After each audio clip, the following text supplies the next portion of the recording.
সাজবাতি দিয়ে আমাকে না বললে তো আমি কিছু জানতেই পারতাম না।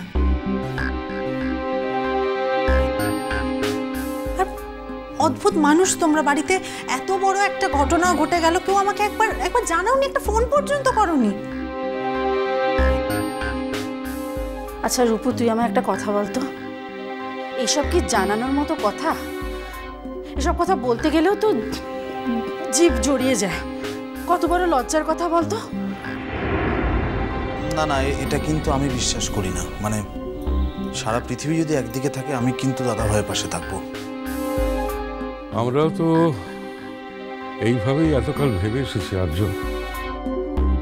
কিন্তু আমাদের সব হিসেব নিকেশ যে উল্টে পাল্টে গেল বাবা।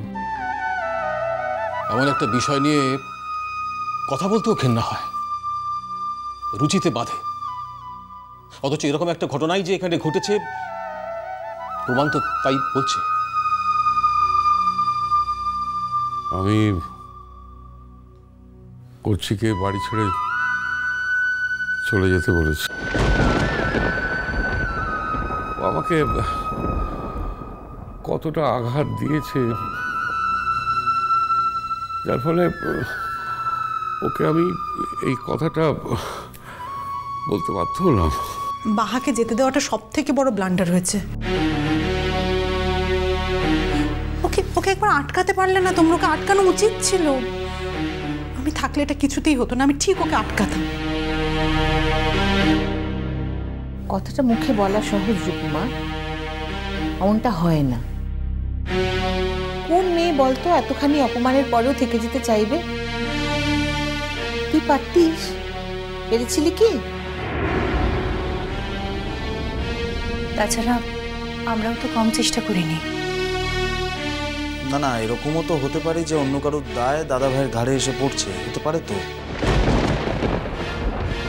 হ্যাঁ তাই তো, ধ্রুব সেন যে এই ঘটনার জন্য দায়ী নয় সেটাই বা আমরা কেন ভাবছি?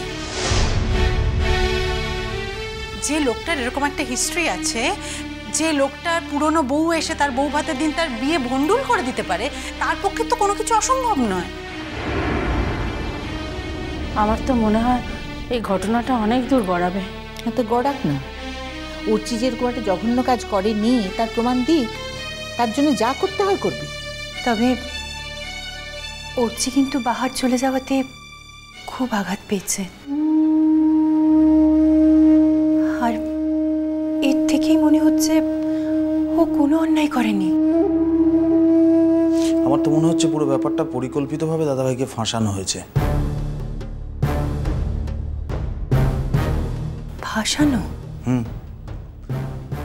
এবং আমার মনে হয় এর মধ্যে বোধ হয়, মানে আমার মনে হয় ওই কমলিকার মায়ের হাত রয়েছে, কারণ উনি সব পারেন। বাহাকে এই বাড়ি থেকে তাড়ানোর জন্য উনি সব কিছু করতে পারেন, মানে নিজের মেয়েকে মেরে অবধি ফেলতে পারেন। আর এটা তো অত্যন্ত সামান্য ব্যাপার ওনার কাছে। ধ্রুব সেনেরও হাত থাকতে পারে, কিছুই অসাধ্য নয়।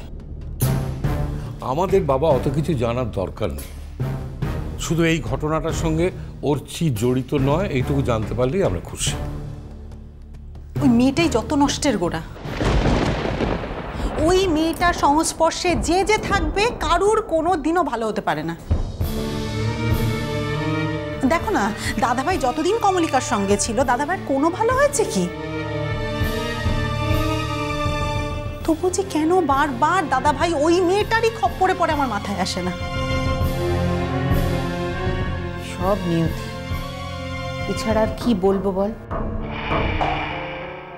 না গো দিদি ভাই, শুধু নিয়তি কেন বলছো? আমার ছেলেটারও না অনেক দোষ আছে। কেন রে বাপু, তোর একবার বিয়ে হয়ে গেছে, সে বিয়ে ভেঙেছে, তুই আবার বিয়ে করে সংসারী হয়েছিস, ব্যাস ঠিক আছে। এখন কি দরকার সেই পুরনো মেয়েকে বন্ধু বন্ধু বলে হেঁদিয়ে মরার? এখন বোঝো বন্ধুত্বের জ্বালা। সেই মেয়ের মাথা খারাপ হলো, সেই বাড়িতেই উঠলো। যাও বা তাকে বুঝিয়ে শুনিয়ে বাড়ি ফেরত পাঠানো গেল, তো আবার এত বড় একটা ঘটনায় জড়িয়ে পড়লো। কি করে যে এর হাত থেকে রক্ষা পাবো আমি জানি না। সাজবা দিদি কোথায়? ওদের নিয়ে ডাক্তারের কাছে গেছে। সে তো অনেকক্ষণ গেছে, এখনো ফিরছে না কেন? না ফিরতে দেরি হবে। যত রকম টেস্ট আছে সব করিয়ে তবে তো ফিরবে। একটু আগে ফোন করেছিল তো সাজবাতি, বললো এখন ওই আলট্রাসোনোগ্রাফি হচ্ছে, সমস্ত টেস্ট রেজাল্টসগুলো জেনে তবে ওরা আসবে। বৌদি, ধৈর্য আর বাদ বাঁচে না গো। একটা কিছু জানতে না পারলে একটা কিছু মানেটা কি বলু? ঘটনাটা যদি আদতে সত্যি না হয় তাহলে শান্তি, আর যদি তাই হয় তাহলে আবার নতুন করে লড়াইয়ের জন্য তৈরি হতে হবে।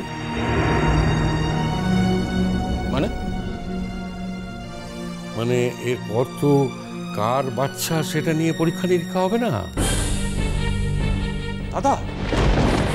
মেচকা, যুদ্ধ যখন একবার শুরু হয়েছে এবং তাতে যখন আমরা নেমে পড়েছি, তখন এর শেষ দেখে ছাড়বো।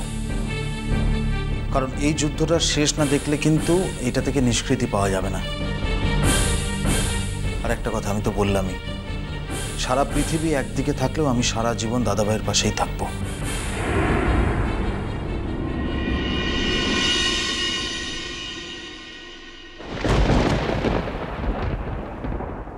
ওই তো এসছে।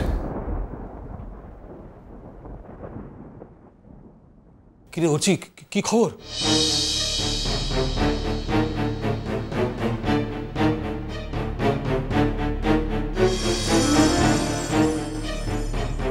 ও সাজবাতি, কি হলো বলো। ডাক্তার সাসপেক্ট করছেন, মানে আলট্রাসোনোগ্রাফি রিপোর্টে দেখা গেছে ওর পেটের মধ্যে একটা টিউমার আছে, আর যা যা সিমটম এতদিন দেখা যাচ্ছিল তা ওই টিউমারের জন্যই।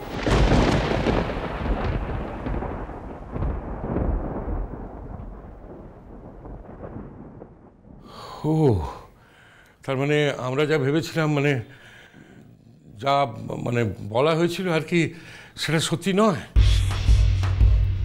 সাজবাতি, ভালো করে বলো না, ভালো করে বলো। কি আর বলবো মেজকামণি, বললাম তো সব। ভাইয়ার নামে যা যা অভিযোগ আনা হচ্ছিল সবটা মিথ্যে। কমলিকার একটা টিউমার হয়েছে, আর সেই জন্যই ওই সব সিমটমগুলো দেখা দিয়েছিল। কমলিকা কনসিভ করেনি।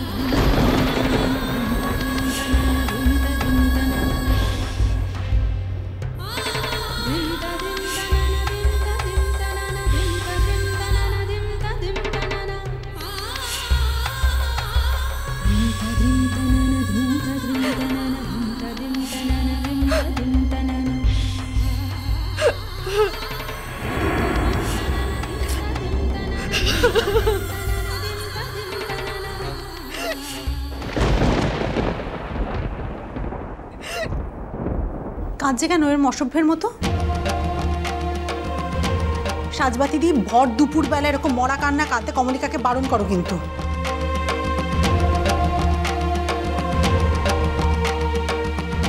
সাজবাতি দি, আমি মুনকে নিয়ে রিপোর্ট সমেত তোকে বাড়িতে রেখে আসতে চাই।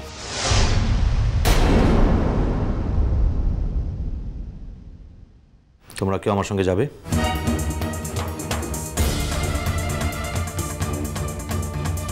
একশো বার।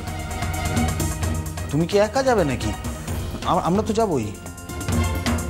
আমিও যাব ভাইয়া। এই ব্যাপারে, কমলিকার ব্যাপারে তুমি একা আর কোথাও যাবে না। বুঝছি। বলো। আমাকে ক্ষমা করে দিস বাবা।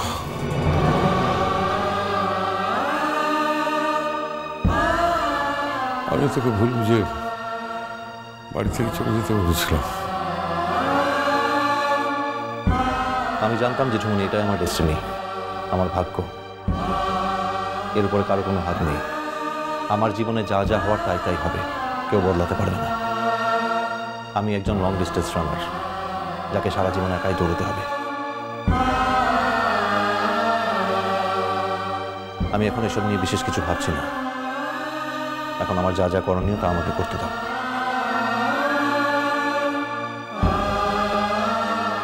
মনকে কিছু খাইয়ে দাও, আমি এখন ওকে নিয়ে বেরোবো। তো ও কি একা খাবে নাকি? সবাই তো খাবে, তুইও তো। না,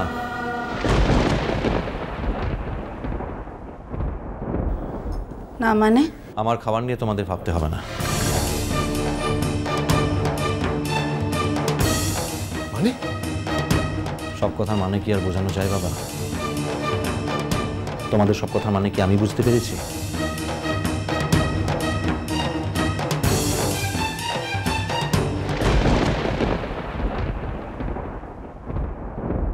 এই যে আপনাদের মেয়ের সমস্ত টেস্ট রিপোর্টস এবং ডাক্তারের প্রেসক্রিপশন এখানে রয়েছে।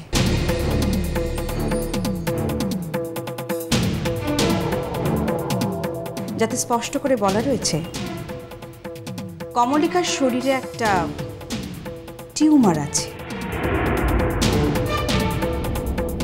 কমলিকা প্রেগনেন্ট নয়। মিষ্টি কুটু মিষ্টি কুটু মিষ্টি কুটু।